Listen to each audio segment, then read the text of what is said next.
София, 16 април 1925 година. 15 часа и 20 минути. Оглушителен гръм. Земята в центъра на българската столица се разтриса. Куполът на катедралата Света Неделя сякаш изхвърча във въздуха. Миг зловеща тишина предшества писъците и стоновете. Но малцина знаят, че току-що се е случил най-големият терористичен акт в българската история. Кървавият Велики четвъртък. Денят, в който е извършен атентата в църквата Света Неделя, справо е наречен кървав.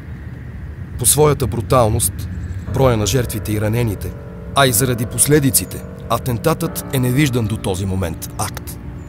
Зловещ тероризъм, какъвто по това време светът не познава.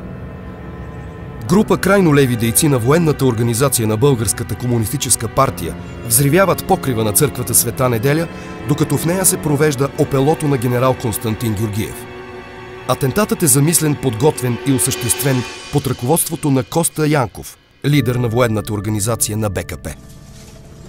Неговият план е първо да бъде убит някой много високопоставен човек и когато тялото му бъде изложено за опело, тогава да бъдат ударени и всички събрали се около ковчега депутати, министри и военни.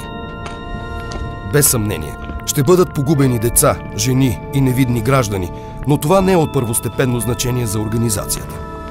Целта оправдава средствата. Заговорниците решават най-напред да елиминират полицейския началник Владимир Начев, но заради засилената му охрана се отказват и избират по-лесна мишена. Така се спират на офицера от запаса генерал Константин Георгиев, депутат от управляващата партия Демократически сговор. Той е застрелян пред църквата Свети Седмочисленици, отивайки на вечерна служба с внучката си. Много по-рано комунистите са вербували Петър Задгорски, който работи като клисар в Света Неделя. Той трябва да осигури достъп до тавана на катедралата. За няколко седмици под основния купол са заредени 25 кг експлозив. Те са точно над една от колоните при южния вход на сградата, където обикновено при опело се поставя ковчега с починалия. Опелото на генерал Георгиев е насрочено за 16 април, Велики четвъртък, в 3 часа след обед. Рано сутринта клисарят Задгорски пуска на тавана на църквата един от терористите.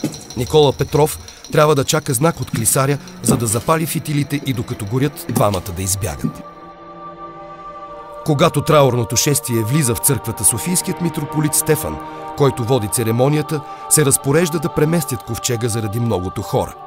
Така тленните останки на генерал Георгиев са преместени и най-видните присъстващи на опелото по случайност са отдалечени от колоната, над която е зареден експлозив. Мощният взрив събаря купола на църквата и затрупва много хора. При атентата на място загиват 134 души. Други умират по-късно. Около 500 души са ранени. Сред жертвите има деца и обикновени граждани.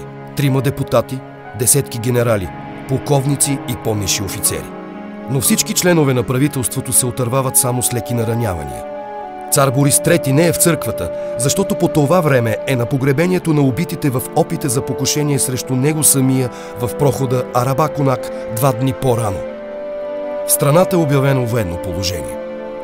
След атентата терористите се опитват да ликвидират своя съучастник Петър Задгорски, но клисаря успява да избяга и да се укрие. Малко по-късно се предава на полицията и прави пълни самопризнания. Ръководителя на военната организация Коста Янков е убит в къщата, където се укрива. Делото за атентата е гледано от военен съд.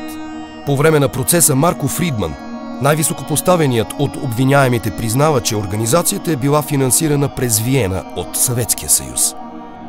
Съдебният процес завършва след 10 дни със смъртни присъди. На бесилото отиват 3 души, включително и клисарят Задгорски.